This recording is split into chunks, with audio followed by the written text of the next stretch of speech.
Welcome to unified जंगे में आप सभी का स्वागत है। हम बात कर रहे हैं UFC 299 की और UFC 299 में अब हम बात करेंगे मेन इवेंट की, Chito Vera versus Sean O'Malley की। Who is going to be the next champion of bantamweight division in UFC। इस सब के बारे में बात करेंगे, पर आगे बढ़ने से पहले सब्सक्राइब करिए, बेल आइकन में क्लिक करिए, क्योंकि ये कॉमेडी स्पोर्ट का सबसे बेहतरीन चैनल है। ये फाइट एक्चुअली एक्साइटिंग फाइट है। ये फाइट इतनी वन साइडेड नहीं है जितनी लोगों को नजर आ रही है। तो बात करते हैं इस फाइट के बारे में। देखिए, इस फाइट के बारे में बात करेंगे तो शॉन ओमैली के बारे में हमें पहले बात करना पड़ेगा। बात बहुत सिंपल सी है। शॉन ओमैली के बारे में लोगों को लगता है कि वो नेक्स्ट कॉनर मैकग्रेगर है। दोस्त, तुमको पता है शॉन ओमैली, इजराइल अदेसानिया, ये सब लोग कभी कॉनर नहीं बन सकते, क्योंकि कॉनर जेन्युइन था। कॉनर जब आया था तो उसको नेक्स्ट कॉनर मैकग्रेगर नहीं बनना था, उसको कॉनर मैकग्रेगर बनना था। पता है क्यों? क्योंकि वो कॉनर मैकग्रेगर है। कोई भी नेक्स्ट कॉनर मैकग्रेगर नहीं बन सकता, कोई भी नेक्स्ट नेट डियाज नहीं बन सकता, कोई भी नेक्स्ट कुछ भी नहीं बन सकता, क्योंकि वो नहीं है। और जब आप वैसे नहीं है और वैसे बनने की कोशिश करते हैं ना, तो चूतिए आप पे भरोसा कर लेते हैं, बट ओरिजिनल लोग भरोसा नहीं कर पाते हैं। पता है क्यों? इजराइल अदेसानिया और शॉन ओमैली जैसे लोग नहीं बन सकते कॉनर, क्योंकि कॉनर जो चीजें बोलता था ना, वो जेन्युइन नजर आती थी। वहीं शॉन ओमैली और इजराइल अदेसानिया जो बातें बोलते हैं ना, वो क्रिंज नजर आती है। क्या शॉन ओमैली के विषय में मेरा ओपिनियन है कि वो एज अ कमेंटेटर अच्छा है? नहीं। वो कुछ भी बातें करता है, वो इंटरेस्टिंग है? नहीं। पर क्या लड़का टारगेटेड है? बिल्कुल है। क्या लड़के में दम है? बिल्कुल है। क्या लड़के में टैलेंट है? बिल्कुल है। क्या चैंपियन बना रह सकता है? बिल्कुल रह सकता है। क्या लंबे समय के लिए बना रह सकता है? बिल्कुल रह सकता है। इस लड़के में बहुत सी खूबियां हैं दोस्त, पर कॉनर मैकग्रेगर से उसको कंपेयर करना बंद कर दो। ठीक है ना? सी, आपको समझना होगा, कॉनर मैकग्रेगर को ऐसी हरकतें नहीं करना पड़ता था जिससे वो अटेंशन ग्रैब करे किसी की। वो ऑलरेडी अटेंशन ग्रैब करता था। वहीं शॉन ओमैली को बहुत सी चीजें करनी पड़ती हैं अटेंशन ग्रैब करने के लिए। आपको पता है कि क्या क्या दुनिया भर के कलर करो, आप ये करो और वो करो, और दुनिया भर के डायलॉग मारो आप। और जो भी डायलॉग मारो ना, आपने ऐसा लगता है कि यार ये तो कहीं फिल्मों में, किसी फिल्म में सुना था मैंने। राइट? जैसे कि ना, who the fuck is that guy वाला जो डायलॉग है, आपने कहीं फिल्म, किसी फिल्म में सुना था? नहीं। That's why it's come out as a genuine. तो शॉन ओमैली को शॉन ओमैली ही बनना चाहिए। और ये ट्रांजिशन ना मैं जॉशुआ में देख रहा हूँ यार। जॉशुआ अब जॉशुआ है। जॉशुआ पहले कुछ और बनने की कोशिश कर रहा था, मेरे को बिल्कुल पसंद नहीं आता, पर recently I really like Joshua. Anthony Joshua के लिए मेरे एज ए इंसान इज्जत बढ़ गई है। फाइटर तो अब आई डोंट नो, ऑटो वालिन को हरा के वैसे उसने फाइटर की भी ऐसे इज्जत बढ़ाई है। बट जब तक आप खुद बने रहोगे ना, तो आपकी इज्जत होगी। खैर, इस बातों पे नहीं लगते हैं। शॉन ओमैली की बात करते हैं। देखिए, मीडिया, यूएफसी सभी बनाने की कोशिश कर रहे हैं कि शॉन ओमैली बहुत बड़ा स्टार बन जाए, पर एक्चुअली शॉन ओमैली इतना बड़ा स्टार नहीं है जिसकी हम उम्मीद कर रहे थे। क्या बन सकता है भविष्य में, किसको पता है यार। एक आध खतरनाक नॉकआउट अगर उसकी लाइफ में एक और आ जाए तो बिल्कुल बन जाएगा। ओवरनाइट स्टार कैसे बनते हैं ये सबको पता है। होरे मासविदाल लिटरली गेटकीपर था, ठीक है ना? फिर हाईएस्ट पेड फाइटर बन गया यूएफसी में एक दिन वो। ठीक है। और सच बात यह है कि क्या कॉनर बड़ा स्टार था शॉन ओमैली से? बड़ा नहीं, बहुत बड़ा स्टार था और है। बट मेरा मानना है कि शॉन ओमैली बेटर फाइटर है कॉनर, अभी तो कम से कम है। जहां तक मार्लिन वेरो की बात है, वो बड़ा स्टार नहीं है, बेस्ट स्ट्राइकर भी नहीं है अपनी वेट क्लास में, बेस्ट ग्रैपलर भी नहीं है अपनी वेट क्लास में, और सबको, बहुत से लोगों का कहना है कि वो चैंपियनशिप मटेरियल भी नहीं है साले में। पर आपको पता है, उसमें दो चीजें हैं। पहला, खतरनाक विल पावर है, और दूसरी बात है कि वो दूसरों से ज्यादा मेहनती है।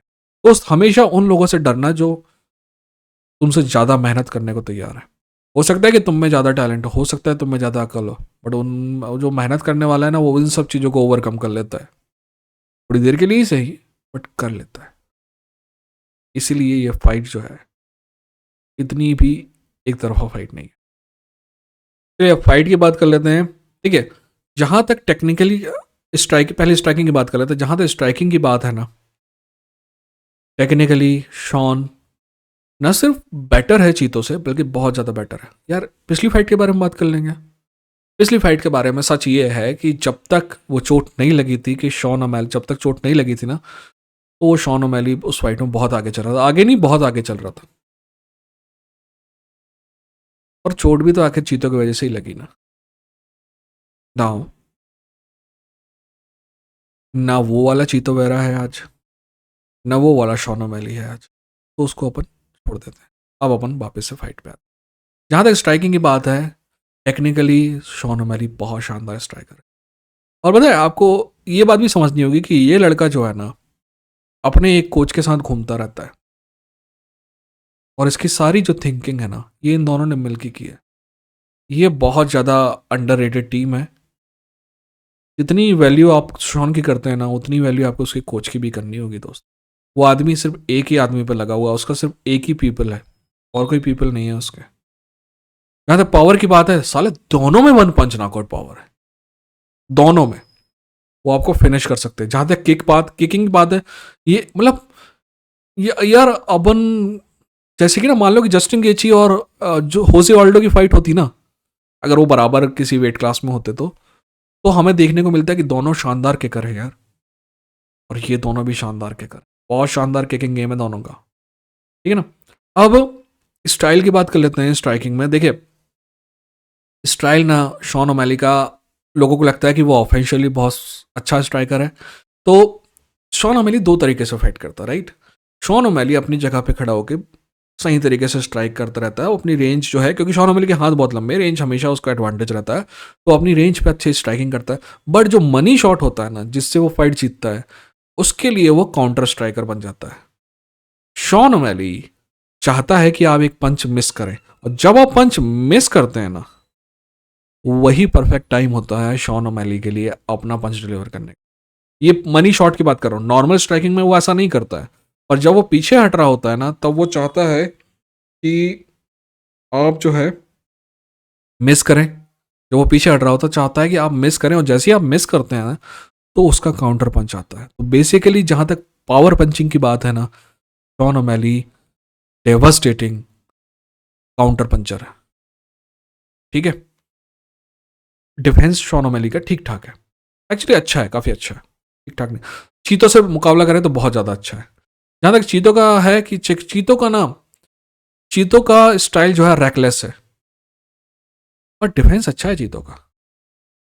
मतलब मेरे को पता है कि आप लोग बोलेंगे बहुत ज़्यादा मार खाता है यार। चीतों पे जितने शॉट होते हैं ना, वो उसके हिसाब से उसका डिफेंस अच्छा है। पर चीतो ना रैकलेस है, और ये जो रैकलेस तरीके से आगे बढ़ता है ना, वो उसको वहाँ दिक्कत कर सकता है इस जगह पे शॉन ओमैली के खिलाफ। पर चीतो पता है आपको क्यों रैकलेस तरीके से आगे बढ़ सकता है? क्योंकि चीतो की चिन जो है ना, वो खतरनाक है। इस वजह से चीतो जो है वो रैकलेस तरीके से आगे बढ़ सकता है। अगर आप स्ट्राइकिंग का कंक्लूजन माने तो बिल्कुल simply clear clear clear as है शॉन ओमैली को। किकिंग के गेम में दोनों बराबर हैं। टेक्निकली चीतो बेहतर और टेक्निकली शॉन बेहतर है। पावर में दोनों बराबर हैं, ठीक है ना। और जो स्टाइल है, एक्चुअली शॉन ओमैली का स्टाइल बेटर है। कंक्लूजन, आप सॉरी आपका ग्राउंड का आप बात कर रहे हैं, तो ग्राउंड में शॉन ओमैली के पास बहुत अच्छा जुजित्सु है, बहुत अच्छा जुजित्सु है, बहुत हाई लेवल का। बट